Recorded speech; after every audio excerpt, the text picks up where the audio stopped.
হৰিনামৰসে বৈকুণ্ঠ প্ৰকাশে প্ৰেম অমৃতৰ নদী শ্ৰীমন্ত শংকৰে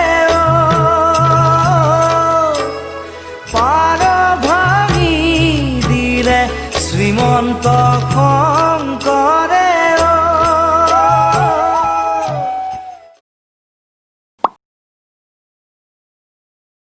হাই গাইজ, ৰাতিপুৱা একদম ৰুমৰ ভিতৰত আছে ব্যৱহাৰ কৰিবলৈ বেয়া লাগিলে, সেইটো কাৰণে ওলাই গুচি আহিলোঁ।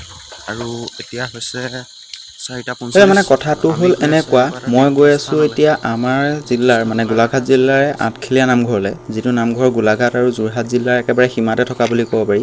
চাই থাকক ব্লগটো কেনেকুৱা হয়, মোৰ মতেতো ভালেই হ'ব লাগে, মজা হ'ব লাগে, মজা। হাই, এতিয়া পাইছোঁহি আমি খুমটাই মেইন হটস্পট পোৱাহি নাই, তথাপিও এতিয়া আমি বুলি এইটো কাৰণে কৈছোঁ, লগত আছে উদয়ৰাজ বৰা। হাই এটা দি দিয়া। এতিয়া হৈছে 5:17-18 হৈছে, খুমটাই পাইছোঁহিহে আৰু প্ৰায় 40-41 কিলোমিটাৰ বাকী আছে। আৰু এইখনেই হৈছে কেপ্টেইন জিন্তু গগৈ ঘৰৰ ওচৰৰে এখন চাহ বাগান, মানে খুমটাইৰ চাহ বাগান। আৰু এইপাৰে এইটো ইলেক্ট্ৰিচিটিৰ কণ্ট্ৰল ৰুম, ইয়াৰ পৰাই আমাৰ গাঁৱৰ কণ্ট্ৰল হয় মানে ইলেক্ট্ৰিচিটিটো। আৰু ওচৰতে আছে খুমটাইৰ সাপ্তাহিক বজাৰখন।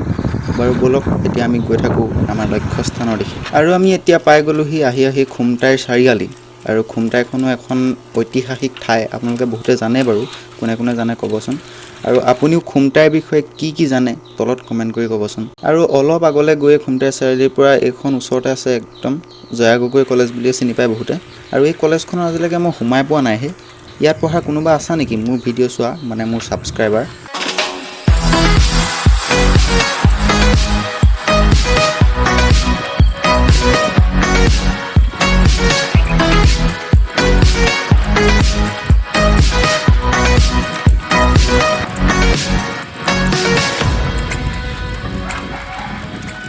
আৰু এতিয়া আমি পাই গ'লোহি চীনাতলি। মানে কথাটো হ'ল এনেকুৱা, এই চীনাতলিখনত যেতিয়াই প্ৰথম এখন থিয়েটাৰ ওলাই, ৰাজতিলকে হওক বা কহিনুৰে হওক, প্ৰথম ইয়াতে মই দেখিবলৈ পাওঁ, মানে চাবলৈ পাওঁ।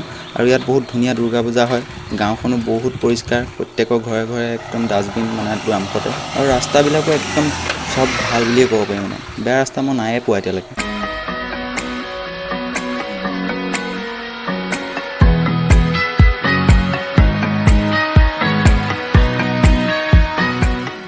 আৰু আমি আহি মানে বহুত দূৰ আহি বৰ্তমান পাই গ'লোহি গোলাঘাট টাউন।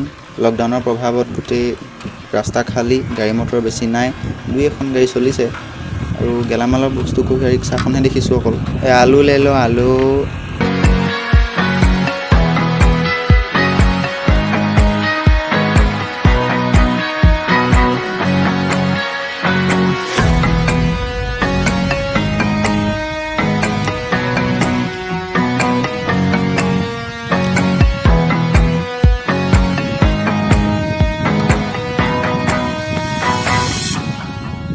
আৰু আমি কণ্টিনিউ 30 কিলোমিটাৰ চাইকেল চলাই আহি আছোঁ, কুকুৰৰ খেদা খাই আহি আছোঁ।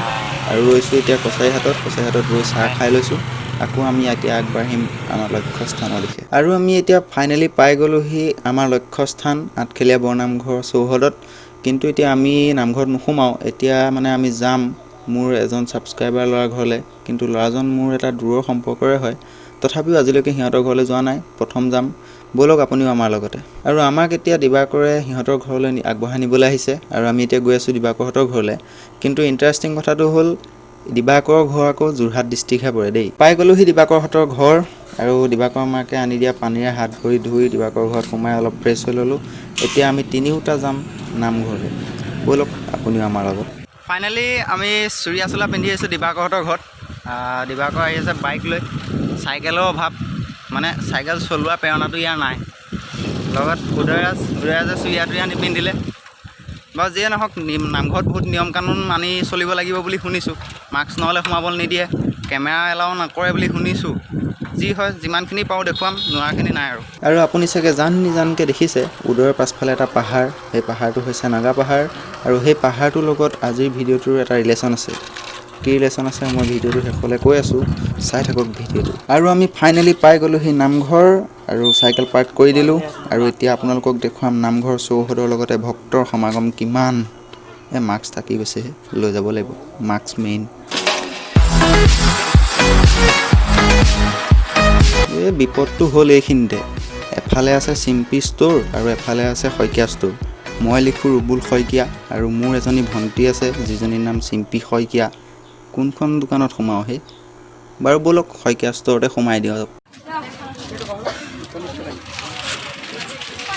কল কেইটকা? কল কেইটকা? মালভোগ নাই, চেনিয়া নাই, পকাই নাই দেখোন। তেতিয়াহ'লে উপায় নাই, শইকীয়া ষ্ট'ৰত কল পকাই নাই, এতিয়া আৰু চিম্পী ষ্ট'ৰে যাব লাগিব। কল লৈ ল'লোঁ পকা পকা, মিঠাতেল লৈ ল'লোঁ হালধীয়া, আৰু এতিয়া বাকীবিলাক বস্তুটো মোৰ নিজৰ বেগত আছেই, নিজৰ দোকানৰ পৰা লৈ আহিছোঁ, খৰচ কমিব ন। বাৰু ব'লক এতিয়া নামঘৰৰ ভিতৰলৈ যাওঁ।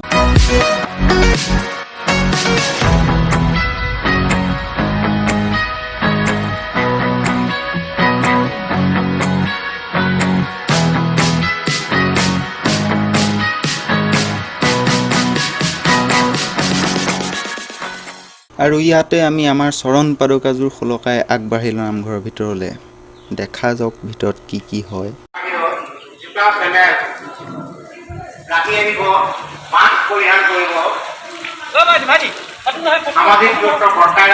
চাওক, ভিডিঅ'টো এডোখৰতে ৰাখি দিবলগীয়া হ'ল, কাৰণ ভিতৰত ভিডিঅ' কৰিবলৈ নিদিলে, আৰু বাহিৰত লিখাই আছিলে যে ফটো মৰাটো নিষেধ হৈ আছে ভিতৰত, কিন্তু মই ভাবিছিলোঁ ভিডিঅ' কৰিবলৈ দিব তথাপিও, আৰু কি কি হ'ল কি কি নহ'ল এইবিলাক দেখুৱাব নোৱাৰিলোঁ।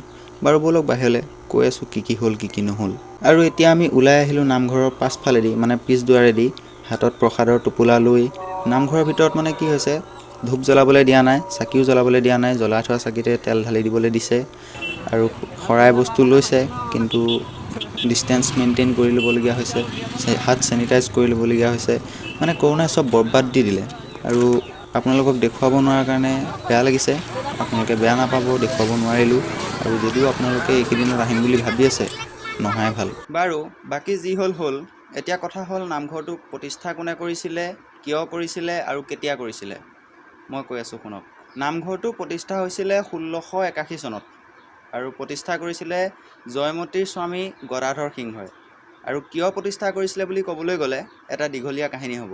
যেতিয়া ল'ৰা ৰজাৰ শাসন চলি আছিলে, তাৰ পাছত যাতে ল'ৰা ৰজাৰ পাছতে আকৌ এজন প্ৰজা ৰজা হ'ব নোৱাৰে, তাৰ কাৰণে শাৰীৰিকভাৱে অক্ষম কৰিবলৈ আদেশ দিছিলে ল'ৰা ৰজাই নিজৰ প্ৰজাগণৰ মাজত পুৰুষ প্ৰজাসকলক। আৰু সেই আদেশ শুনাৰ পাছতে গদাধৰ সিংহই পলাই আছিলগৈ, মই অলপ আগতে ভিডিঅ'ত কৈ অহা নগাপাহাৰত। আৰু সেই সময়তে নগাপাহাৰৰ পৰা আহি গদাধৰ সিংহই আশ্ৰয় লৈছিল আঠখেলীয়া নামঘৰ, বৰ্তমান য'ত অৱস্থিত সেই ঠাইতে অৱস্থিত আগৰ এখন সাধুৰ আশ্ৰমত। আৰু সেই সাধুৰ আশ্ৰমখনৰ ঠাইতে এতিয়া বৰ্তমান আঠখেলীয়া নামঘৰটো উপস্থিত। কিন্তু কথা হ'ল, প্ৰথমতে সেইটো আঠখেলীয়া নামঘৰ হিচাপে উপস্থিত নাছিল, প্ৰথমতে বিষ্ণু মন্দিৰ হিচাপে আছিল। পিছলে পিছলে পৰিৱৰ্তন হওঁতে হওঁতে এতিয়া বৰ্তমান আঠখেলীয়া নামঘৰ ৰূপ ল'লেগৈ, আৰু হয়তো পাছলৈ আঠখেলীয়া নামঘৰ হৈয়ে থাকিব, মোৰ বিশ্বাস আছে। আৰু ইয়াৰ বিষয়ে যদি আপুনি অধিক জানিবলৈ মন গৈছে, তেন্তে ডিছক্ৰিপশ্যনত এটা লিংক দিয়া আছে, তাত চাব পাৰে। আৰু সদৌ শেষত আমি নিগনি দৌৰি থকা পেটটোত সোমোৱাই ল'লোঁ চাওমিন। এই দেখিলে কিবা লাগে, কিন্তু খাবলৈ মজা লাগে। বাৰু যিয়ে নহওক, খাই ল'লোঁ চাওমিন। আৰু এতিয়া বাজিলে 3টা বাজি গ'ল, আমি এতিয়া যাবলৈ ওলালোঁ ঘৰ। মই চলাইছোঁ উদয়ৰ চাইকেল, উদয়ে চলাইছে মোৰ চাইকেল। ইয়াৰ গিয়াৰ লগা চাইকেলেই, মজা লাগে চলাই।